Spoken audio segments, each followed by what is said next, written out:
This is Basket Case Clubs, CPR Group's podcast where we turn basket case clubs into showcase clubs.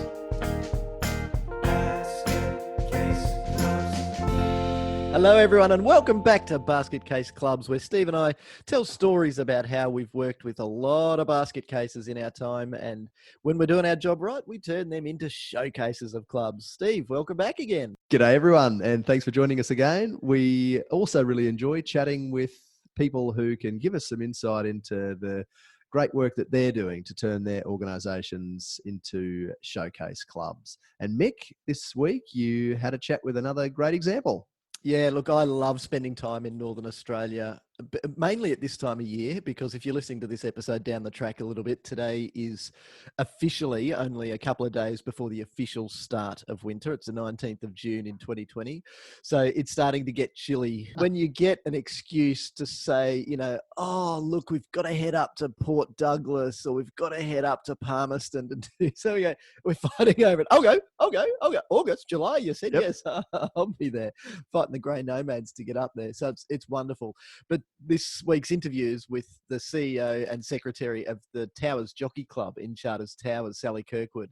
And as far as North Queensland characters go, she epitomises them. So it was a fantastic interview. It was a lot of fun. And I was also joined by Melissa Driscoll, who's from our team, who's done most of the work with Towers Jockey Club. I think Mel thinks that I invited her on because she knew more about the project. I invited her on probably to make sure that Sally behaved herself. Yeah, I've heard that Sally is quite the character and really passionate. She's definitely a hard worker, that's for sure. What comes across really clearly when you're talking to Sally, and look, that would be the case if you're talking to Sally in an interview like this, or if she's in an interview on the radio, or if you're literally sitting in the cold room drinking beer together, what's going to come across is that she's a bright spark, and so she's really done a great job of it, not only applying that intelligence in what she does, but in also getting other people on board to go on this journey together. So let's get into it. Let's let Mel and Sally tell us the story of Towers Jockey Club. Joining me today, we have Sally Kirkwood from Towers Jockey Club. Sally, welcome to Basket Case Clubs. Hello, Michael. Hello, how are you? And Melissa, how are we today? Fantastically well. Hi, thanks. And also joining us is Melissa Driscoll. Melissa is one of our fantastic senior consultants at CPR Group, and we like to say our horsey and equestrian expert. Mel, welcome on as well. Oh, thanks for having me on the podcast, Michael. So Sally, tell us about your role at Towers Jockey Club. The Towers Jockey Club. So I am the CEO and the sort of got landed with the secretary's role a while ago, but I've been on the committee for I think around 8 years, and my husband is the president. Yeah, and we've both been involved ever since we've moved into town, so we've been a part of it for quite a long time. So for those of you those of our listeners who aren't familiar with North Queensland or Charters Towers, where the hell is Charters Towers? Well, and you know what? You have to say it correctly, because sometimes when you say it Charters Towers, people don't understand. And you've got to have the North Queensland lingo of Charters Towers, mate. So, and then they know. So Charters Towers is about an hour and a half, not quite, an hour inland of Townsville. It was the world. So back in the gold rush days, it was actually bigger than Brisbane. And at one stage, it was going to be the capital of Queensland. So it's a really important gateway for regional and rural North Queensland. So we have a big sale yard where cattle sell, like rural and beef is the biggest sort of, industry, along with mining for our area. So it's a really great regional town, but is still on the doorstep of a major city, being Townsville. So we kind of live in this perfect area of the best of both worlds. And you could have been the capital of Queensland as well. Yeah, it had its own stock exchange. The old buildings, if you ever get to visit Charters Towers, the old buildings are just beautiful. And the history of the town, and the town's actually quite proud of the history. And there was some ridiculous amount of pubs, 40, I don't know, something crazy. They knew Still we were not thirsty enough, up though. here. Still not enough. So it's always been a really important part of North Queensland and its history. And a part of that, it has been horse racing. So horse racing, I don't know if you know, in regional and rural Queensland has been the social event on the calendar for every little major town or like country town that there is. And back in the day, every producer of cattle, you know, on a property, they all raced horses.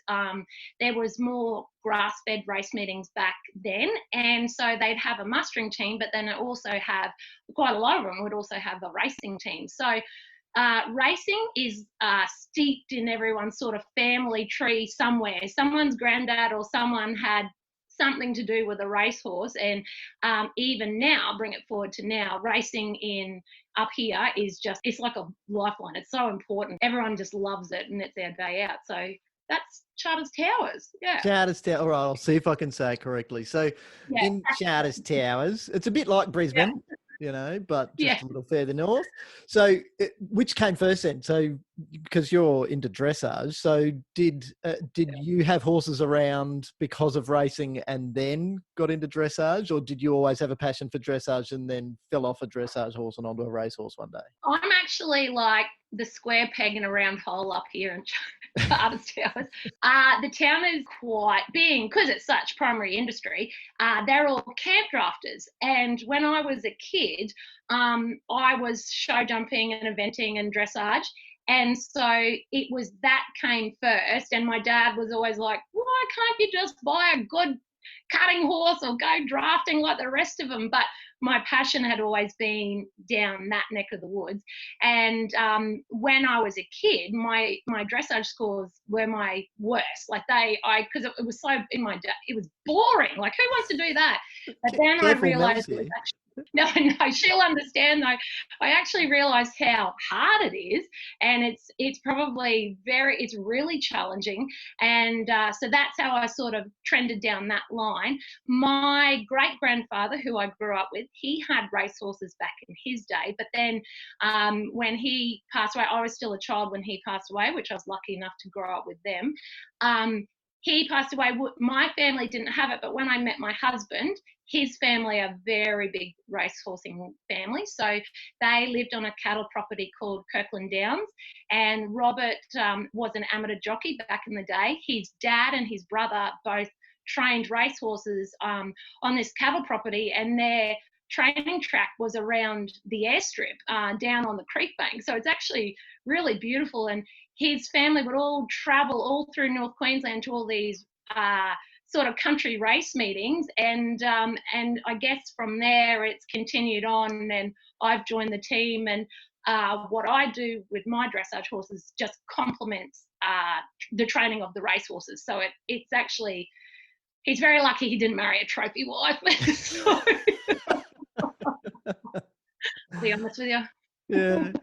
So to the club now, Towers Jockey Club has been in the news of late as a real showcase, not only in North Queensland, but Australia-wide. So what's that all about? Oh, it's so exciting. So we won funding for the Building Better Regions. When we decided that we were going to apply, we knew it was a big ask, you know, like we were going to be up against some pretty big projects and really important projects. But I guess we always sort of had faith that our project really deserved it and had really good merit. But we didn't want to get excited. We sort of were just playing it low. We didn't want to get our hopes crushed. So when we got the phone call on Friday afternoon late, holy smokers, I think, to be honest, I was in shock to start with.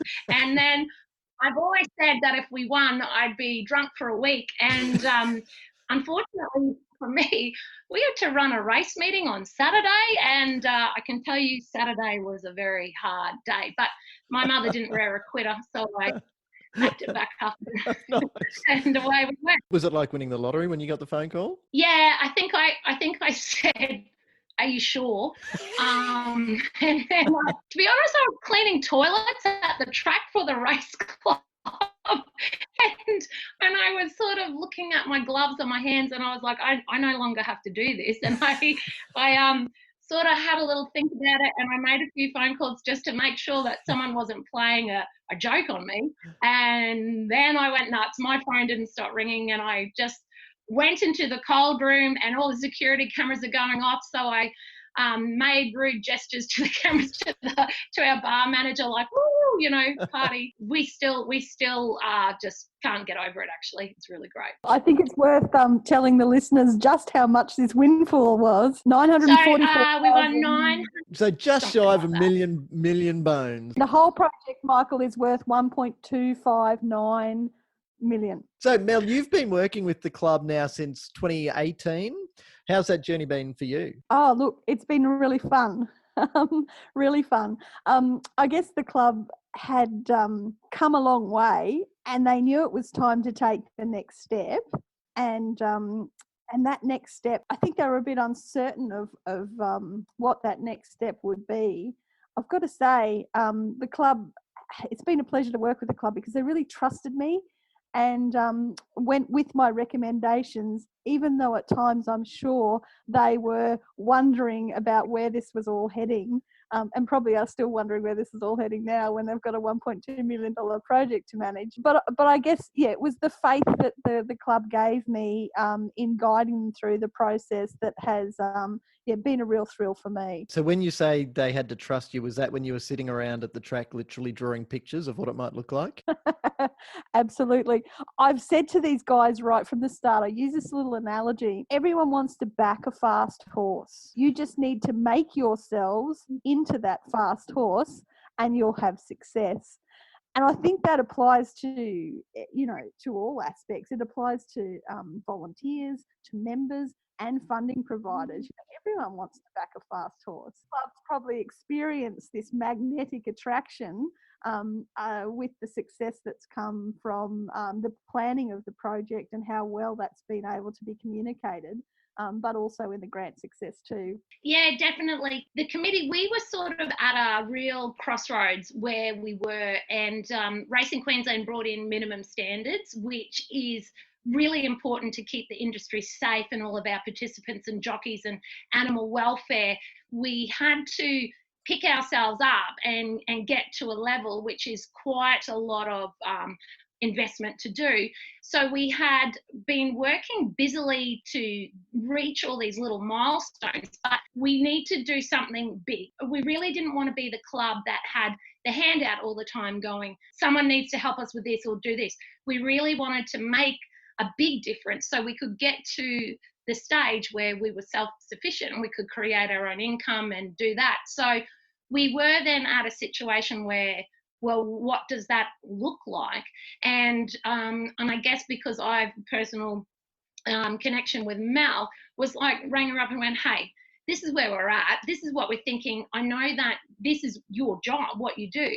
Can you help us? And that's how we then engaged, got involved with CPR Group and got them up. And then once, I guess we had to sort of like, we knew we had a kind of a direction, but we didn't know where that was or what best to utilise, like how to get there. So to employ, CPR Group then, who have all those tools, then made our job a lot easier. And yes, look, we were drawing drawings and doing whatever, but I think it made it that the sky's the limit, and Melissa's been just nothing but brilliant to work with, and that's why it was so easy to trust her and work with her and go, here it is. And as much as in the beginning it seems extremely daunting, it has been a really great journey, and you really learn a lot. That is great to know. Okay, so that's all really positive, and that demonstrates how Towers Jockey Club really is a showcase club at the moment. But this podcast is called Basket Case Club. So my next questions are about a time when the club was more of a basket case. To be really honest, like the club when we joined it wasn't in a great situation, I suppose. The bank account, like a lot of the clubs, wasn't so healthy. And the committee at the time no one wanted to join the committee. And so we kind of they were quite tired, and they had done a very good job to keep them going for as long as they had. But it was in survival mode, like nothing was going ahead. So then when we joined and we were going on, we have had a few difficult situations where we'd have all these great ideas and we'd be going, let's do this. And we would face a lot of walls up because they're not so great at adapting to change or new things, or, you know, we've always done it this way, so we're not going to do it. So probably the biggest thing has been trying to get people on board to go, you know, let's think outside the box. That's probably been the biggest challenge for us, is that. But once we started the ball rolling, and like Mel said, and we say it all the time, everyone wants to back a fast horse. Once you get the thought process to change, then we start to get sort of new people that come with new ideas. We get and so that then started to change around a little bit. We have had dramas in the past with the line of communication with Racing Queensland, and I guess it's only sort of now, this last sort of handful of years, that they've really sat up and gone, wow, we need Charters Towers, and Charters Towers is actually a really important club, whereas before that I think we were maybe seen as just another club that was just sitting there putting your hand out kind of thing. But now having a strategic plan and flying down and visiting them and going, hey, you know, there's 50 to 60 horses that train on our track every year. And out of that, like from our track alone last year, we had 367 horses start in TAB meetings that trained on our track. So they need those horses and they need those numbers. And so I think it's been, you know, changing their mindset as well, and that challenging time where they're now on board, and now going, yeah, we really do need Charters Towers. So that's probably been the most challenging thing, and it is turning around, and it's been quite some troubled waters sometimes. And look, sometimes it doesn't end well, and there's heated conversations and discussions, but if you can stick it out, it's worth it. If you've got the club at heart, and you surround yourself with the people that also have the club at heart, it'll all work out, and it'll be okay. So Mel, did you see some of those trying times as well when you first got involved in the club? Had you seen some evidence of the club coming through that period that Sally's told us about? I guess I was really lucky, Michael, in that the club were very careful in knowing that they were ready for the journey. So they've taken some really important steps to be ready for the strategic planning process and the facility planning process before I even landed. So that was great, and the club were really ready to take that next step. So fortunately, no. However, the work that we did, particularly the visuals that we did in terms of making the strategic plan a visual outcome, and also the work that other members of our team, Cassandra and Courtney, did towards providing some visual maps and presentations, our 2D photo reels, real tangible things that allowed people to get a real impression of what the future actually did hold. People didn't have to make it up in their minds. It was there in front of them in a picture. They knew what the future was going to be. They knew what was planned, and they knew that they could back and support that. So I guess that's helped build some of those relationships with the community and with Racing Queensland by being able to actually demonstrate the plan visually. And I know Sally's found them all very useful tools. And you can see those visual tools being used in all the marketing around the grant and around the club. And so those tools have been really valuable. So that's helped in terms of firming up those relationships and getting people on board. Yeah, definitely. And we had them on display everywhere. At every race meeting, they went up. At every, you know, if we had an event, we ran a movie night to raise money, we had them there on display. And it makes people... it looks sexy because you can just nearly touch and smell and understand it, you know, and it gives everyone a clear, oh, wow, you know, and I think that you can see in their head, they're picturing standing there in this new facility, and that's what got people talking and excited, and for the committee, when I'd say, here it is, you know, so that sort of spurred them on, like we'd all had invested money and time and work. It then was like, yes, it's keep going, this is worth it. Those pieces of you know, what was put together, even this morning when I met with the draftsman, that has won him over, and he's like, I I want to work with your club. Like, this is amazing. So we use them all the time. And I sometimes think of it as, you know, if you have a goal that you want to give yourself and you write it on a board so you can see it every day, you really just, without even realizing it, you're working your butt off towards that goal. And I think to have it there in paper and here it is, that is the same effect. It really then makes people go, this is the goal and we're going to do this, we're going to achieve it. Even though sometimes you might think you're not. So I have to admit, Sally, that my favourite part of the online presence of Towers Jockey Club is trash talk at the track. So I've got 2 questions for you about your trash talk at the track videos that get posted onto social media. What was your favourite interview so far? Look, there's a few. I love probably one of the first ones with the starter with Percy Clark. Percy, and then we did one with him driving the truck. So Percy is, he runs or he manages one of the Curly transport sheds here in town, and is a truck driver, and they cart cattle everywhere.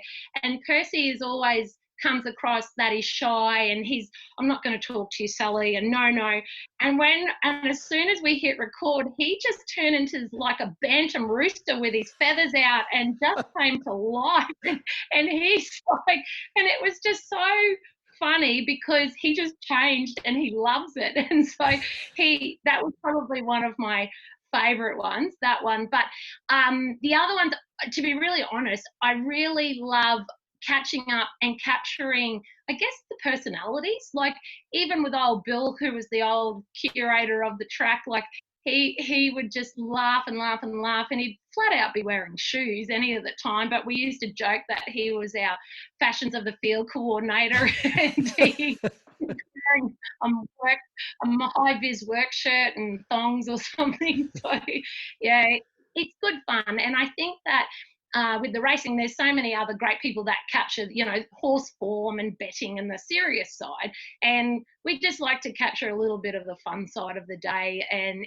I think it makes it a little bit more personal then, because then people remember them like they remember people like Percy from his truck interview or whatever, or they'll remember something that we've said. So it's really great. It's good fun. What's the weirdest thing you've learnt from your interviews?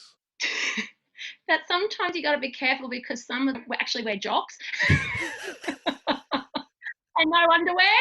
So things have happened, I suppose, during interviews. And I guess I've been exposed to things I really didn't need to see, but it was all like, I didn't mean for it to happen like that. It just, yeah. I thought you might have said that it's learning that truckies really do pee into water bottles and hoik them out the window as they're driving along. They do. No, they actually do. No. Yeah, no. I've seen sights now. So. Mel, you have to tell us your favourite too. Oh yes, Sally. My favourite was the one you dressed up in the feed bag. Oh yeah. Actually, that went off quite well, I think. That one went viral too, Sal. It went viral. That one did go viral. It really did. And you know, things, poetry and making up crazy things, just, it's a natural gift. My mum's so proud of all the private school education she paid for, when I just usually will just come up with random stuff and I'm like, bet you're proud now, Mum. So what's next for TJC then? The funding that we've won, I just would like to say, has probably guaranteed the club's future. And before it, I mean, we were always going to work hard and get going, but it's really sort of guaranteed that we're going to continue on.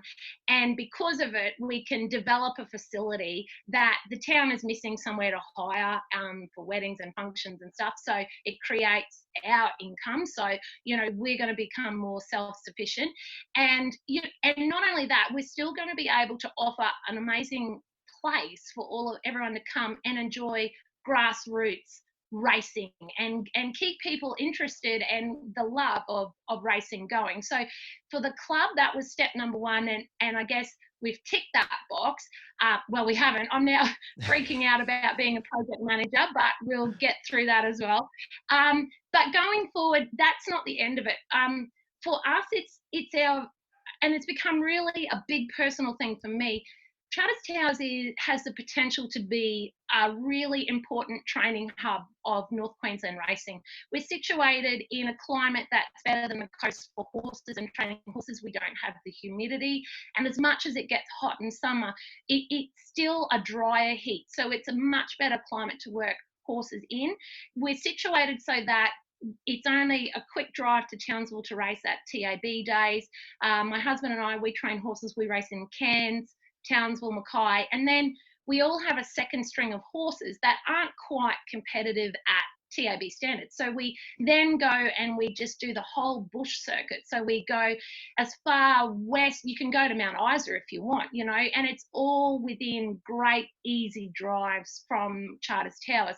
So I guess we'll keep planning, like the total value of our whole project is $5.4 million, which the council have picked up, and they've actually placed it because it was shovel ready, thanks to the work that CPR group and the club has done. It's shovel ready, so it's in the battle plan for COVID, and in that it'll just be to bring the whole track up to a standard with more tie-up stalls, on-course stabling, make it a facility that is a real important piece for racing in North Queensland. And you know, from there the sky's the limit. Charters Towers has great boarding schools for all our rural people, and we've got all these kids that want to work with horses, and racing offers that to work. You know, it's probably one of the only industries where you'll actually get paid to work with horses, and it is such a major industry for the Australian economy and our own local economy. You know, it's actually really important, and what it generates for our town alone is huge. So if I've been talking with Racing Queensland about, you know, planted the seed about this is where you should set up your traineeship schools. You know, like you've got these kids here that are ready, and it could all work hand in hand. In the meantime, we're going to just do a very good job at delivering the project, but also just bringing great racing for our community. And we can't wait for our crowds to come back and enjoy another day out at the races. It's so wonderful to hear how you've taken the journey through the challenges that the racing industry has been facing in Australia and in Queensland, and you're working through that. You're creating the connection, the social connection of the club and racing to the community, but you've still got still the serious side for the punters who are interested in the form and how the horses are going and everything. So it's fascinating and wonderful to hear that journey that you've taken. Queensland just did a survey of all the rural towns, and they asked them what was your number one social event for the year. And for 66 towns, their race day, their big race day of the year, was their number one social event for the town. Then there was another 33 towns that it was number two. So it is such an important social, there's not too many things that on the social calendar for regional Queensland, I suppose, and smaller towns, and it is such an important thing. And I mean, graziers, I'm one of them, we have cattle, we're mad. There's always drought and flood, and it's always a fire, and it's never easy. And we love it because all of those people get to come in, enjoy the races, catch up with their mates, and leave all the worries behind just for one day out of mental health is, and they're tough buggers. They don't go for counselling and they don't talk about feelings, but they'll stand around the bar and catch up with their mates. And I think that that's as good as for them, and that's what they need. That was really important when we were visualising and seeing how far we could take the vision of what the facility might look like.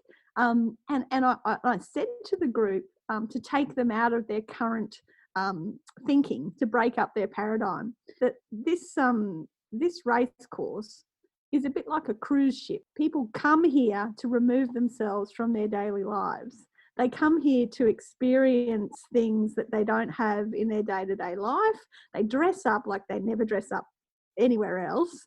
And so it's all about removing from that day-to-day life and taking yourself out of your current circumstances and just enjoying yourself, letting your hair down. So when we were planning the facility, I said, let's make a cruise ship. this thing's got to be flash. And Cassandra in our team, our landscape architect, could reflect that in her 2D photo reel images, so that we could make the place flash. So what are your tips for other clubs? Have a key to the cold room for the secretary CEO. No, honestly, probably the biggest tip is you're going to be, it's not going to be easy sailing, of course. You're going to have ups and downs and there'll be some murky water. However, the most important thing is to surround yourselves with like-minded people who have the club at the heart, people who are going to encourage you, and people for when the workload's really hard and it all feels like too much at times, they're going to pick you up and continue you on.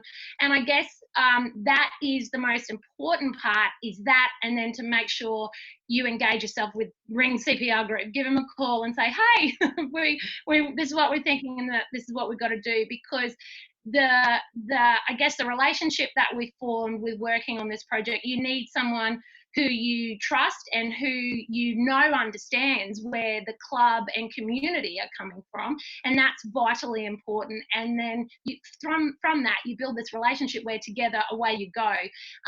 If you don't have that, it would have made that journey really, really hard for us, indeed. But look, it's worth it. Stick it out. It makes you, if anything, learn so much. It's probably made me get even more passionate about the racing industry, my town, my community, have a better understanding of even all the politically, how the politics works. And it's just been such a fabulous journey overall, not just for me, but the whole club. And so my hot tip is just, if you've got a great idea, give it a go. Just do it.